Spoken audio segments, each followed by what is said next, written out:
Alright, shit, I feel like hopping on here and giving you guys just a quick video. Today was an awesome fucking day. August the 3rd. It's a Monday, first day of the trading week, and we pushed to all-time highs in SPY. Look at this chart. Who would have thought we'd be right back up here at all-time highs? Now, tech's lagging. It's been lagging for a little while. QQQ. It was able to push up above 700 today. You guys know the only swing trade that I've been consistently talking about was LCID. I'm still in it.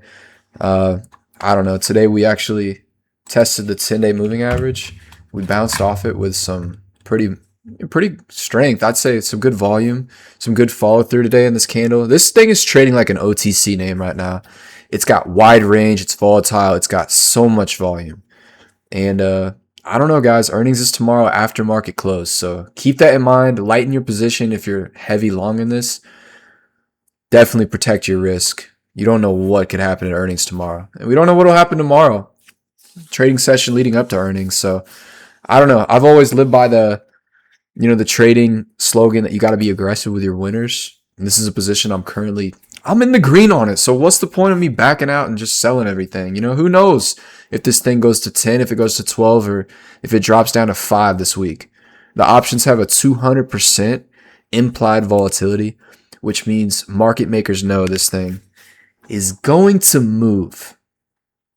Now, what do we have here? We have a big range candle from 5 days ago, whenever we went up 20%, and we have 4 small range candles in a row.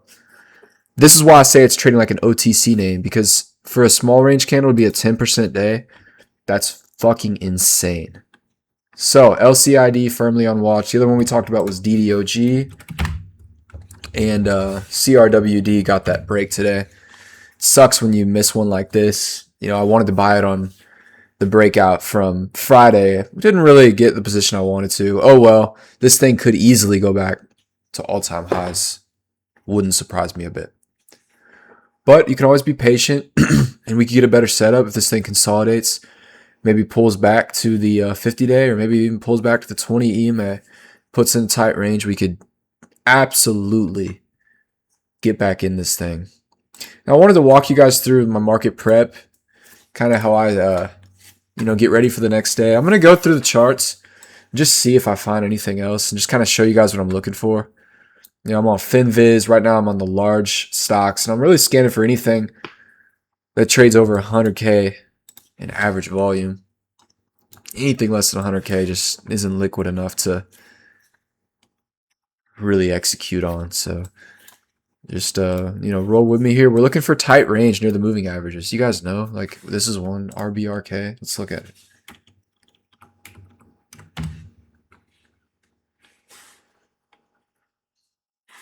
It's not ready yet, but it could in a couple days.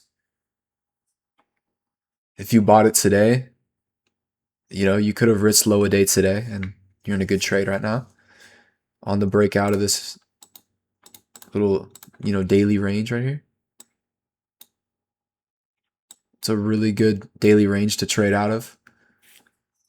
It's probably too late now, especially if it gaps and goes tomorrow. It's definitely too late, but you be patient. Set up again.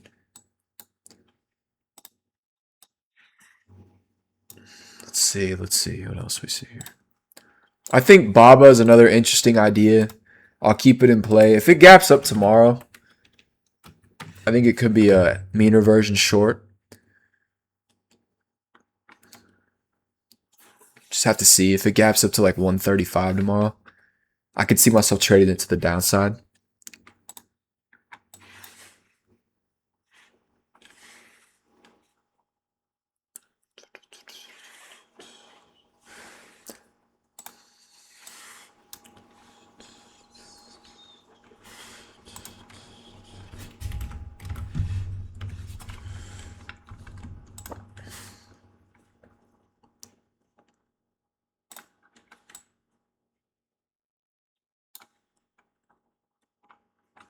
Man, SMCI is the biggest semiconductor lagger. It lags the rest of the sector. It's not ready yet.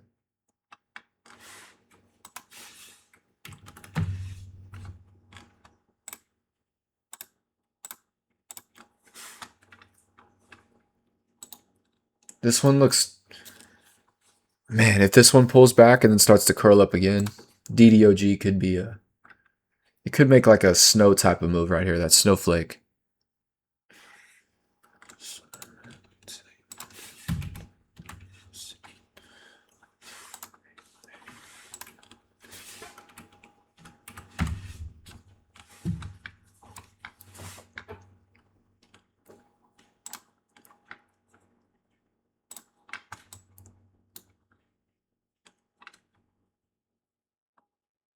And by the way, if you want to be a successful swing trader, you need to live on finviz.com. I'm going to be straight up with you. You don't have to do it on finviz, but you need to live on some stock scanner. You need to know it in and out. You need to use it every single day.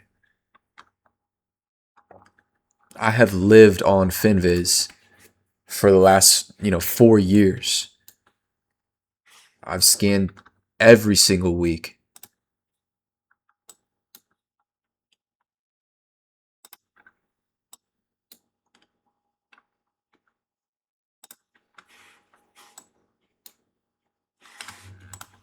This is another one that could set up well. TWLO. Needs to tighten up a little. When a stock loses the 50-day moving average, you need to see it put in higher lows. I'm watching this fuel cell. You would think fuel cell would be done for after that huge rally to 38, but it's starting to put in some higher lows around the 50-day moving average. You see what I'm saying? Right here. It needs to tighten up. It needs to put in some small range candles. And fuel cell, I don't know, guys. Does it have another leg in it? Maybe. Same with like this NBIS. You would think these names would be done, but the data center names, I don't know. If they put in a little tight range here, start putting in some higher lows around the 50-day, something tells me these things may not be done. There's a data center name. CRWD made a huge move today. Massive move.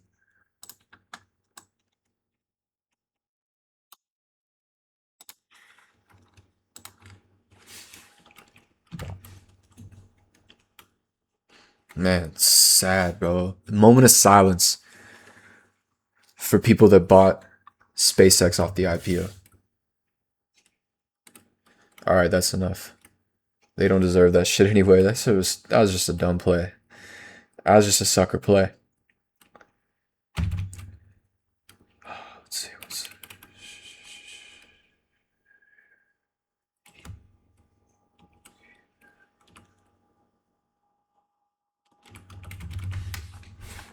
I really can't remember the fucking ticker. EQPT, that's what it is. This one could set up well if it tightens up a little here.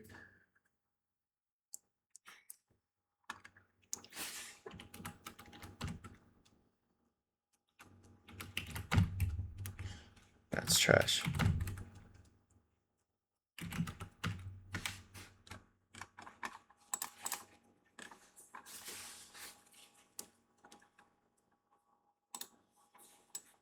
You guys are going to just see me scan the large caps. I'm going to cut it off before I get to small caps. We already went through the watch list. You guys know what's up for tomorrow. Also, if you want these charts that catch my eye, you need to join the Discord. Like, I'll show you. When I catch a chart that has potential to set up, and I want to see it like go sideways or do something specific, I put it here in the position place. And then, of course, I put a name next to it or a description or a little note. Like here, I said fuel cell. It has to go back on watch after today's candle. That massive 20 to 24 candle. I said it's got to go back on watch because of that candle. A couple small range days, and this one could be a buy. So you guys, you want to get in here. I post the best looking charts in the market. And I update them as, as they move.